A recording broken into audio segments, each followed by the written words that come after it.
ठंड के मौसम में कैसे भड़की आग, क्या खाक हो जाएगा हॉलीवुड? कैलिफोर्निया के फायर पर वो सब कुछ जो जानना जरूरी है। 7 जनवरी के 10:30 बजे पैसिफिक पैलिसेड के इलाके के जंगल में अचानक आग भड़की और ये आग 10 इमारतें और 30,000 से ज्यादा घरों को अपने चपेट में ले चुकी है। इसमें पेरिस हिल्टन और मैंडी मूर जैसे कई हॉलीवुड एक्टर्स के घर भी शामिल हैं। उपराष्ट्रपति कमला हैरिस को भी अपना लॉस एंजलिस वाला घर खाली करना पड़ा। आखिर सर्दी के मौसम में जंगल में आग कैसे लगी और फैली? 80 घंटों के बाद भी अमेरिका इसे क्यों नहीं बुझा पा रहा? क्या खाक हो जाएगा हॉलीवुड? जानेंगे आज के इस वीडियो में। नमस्कार दोस्तों, मैं अमित चौधरी। आज के इस वीडियो में जानेंगे इसी आग के बारे में। कैलिफोर्निया में ठंड का मौसम है, ऐसे में जंगल गीले होते हैं, ऐसे में भी जंगल में आग कैसे भड़की? कैलिफोर्निया में आग लगने की असल वजह पता नहीं चल पा रही है, लेकिन इसके पीछे 2 बड़ी वजहें बताई जा रही हैं। जंगलों में कैंपिंग या एक्टिविटी करते समय किसी व्यक्ति ने आग जला दी, जिसके थ्रू ये आग फैल गई होगी। आमतौर पर जून के महीनों में ड्राई वेदर यानी शुष्क मौसम की वजह से जंगलों में आग पकड़ने की घटनाएं होती हैं। दूसरा वजह यह है कि कैलिफोर्निया के जंगल में बिजली की तार फैली हुई है, ऐसे में सूखे पेड़ों में बिजली के थ्रू आग पकड़ ली होगी। साउथ कैलिफोर्निया यूनिवर्सिटी में इंजीनियरिंग प्रोफेसर एवं डिजास्टर एक्सपर्ट्स नजबेदिन मिस्काती ने कहा, आग लगने की वजह बिजली की लाइनें हो या न हो, लेकिन आग के खतरे को कम करने के लिए इन बिजली के तारों को अंडरग्राउंड कर देना चाहिए। सुबह 10:30 बजे पैसिफिक पैलिसेड के इलाके में सबसे पहले आग लगी। इसमें 2900 एकड़ से ज्यादा इलाका जल गया। एक्सपर्ट्स के मुताबिक इस आग के फैलने के 2 बड़ी वजहें हैं। लॉस एंजलिस में 2022 और 23 में बहुत ज्यादा ठंड पड़ी थी, सर्दी और बारिश हुई थी, जिसकी वजह से उस जंगल में बहुत सारे पेड़ और पौधे और झाड़ियां उत्पन्न हो गई। और 2024 में ये बारिश बहुत ही कम हुई और ठंडी भी बहुत कम पड़ा, जिसकी वजह से वो सारे पेड़ पौधे वहां पर सूख गए और इन्हीं सूखे झाड़ियों ने एक तरह से आग के लिए रास्ते का काम किया।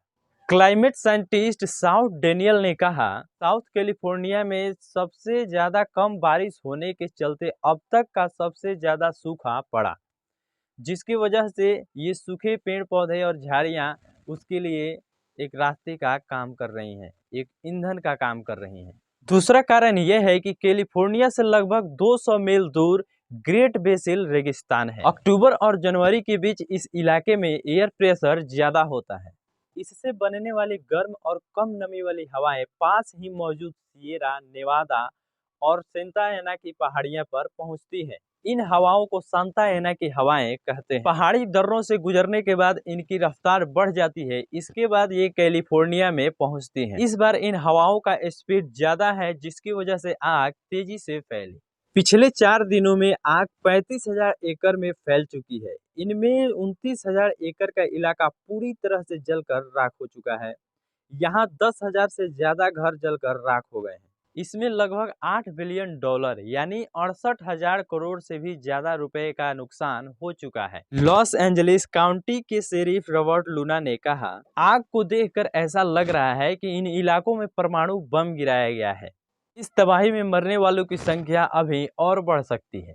जंगलों से शुरू हुई इस आग ने मालिबू और पैसिफिक पैलिसेड जैसे पॉश इलाकों में सैकड़ों घरों को जलाकर खाक कर दिया है। इसमें Paris Hilton, Steven Spielberg, Mandy मूर और एस्टन कुचर समेत कई हॉलीवुड के घर शामिल हैं। कैलिफोर्निया की आग हॉलीवुड हिल्स तक पहुंच चुकी है। यहाँ पे मौजूद हॉलीवुड हिल्स को जलने का भी खतरा है। अमेरिकी सरकार ने कैलिफोर्निया में 5 फॉरेस्ट टैंकर तैनात किया है और इसमें कई हेलीकॉप्टरों से ऊपर से आग बुझाने की भी कोशिश की जा रही है। इसके अलावा अमेरिका के फॉरेस्ट सर्विस ने कई दमकल गाड़ियों को इस आग को बुझाने के लिए वहां पर तैनात कर दिया है।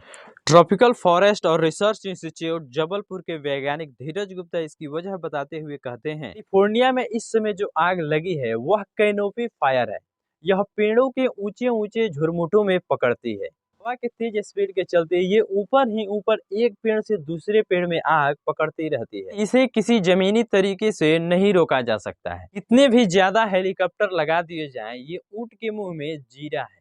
हालांकि आग को बुझाने के लिए अमेरिकी सरकार बहुत कोशिश कर रही है और इसमें लगी हुई है। आज के इस वीडियो में इतना ही, मिलते हैं किसी नए टॉपिक पर। जय हिंद।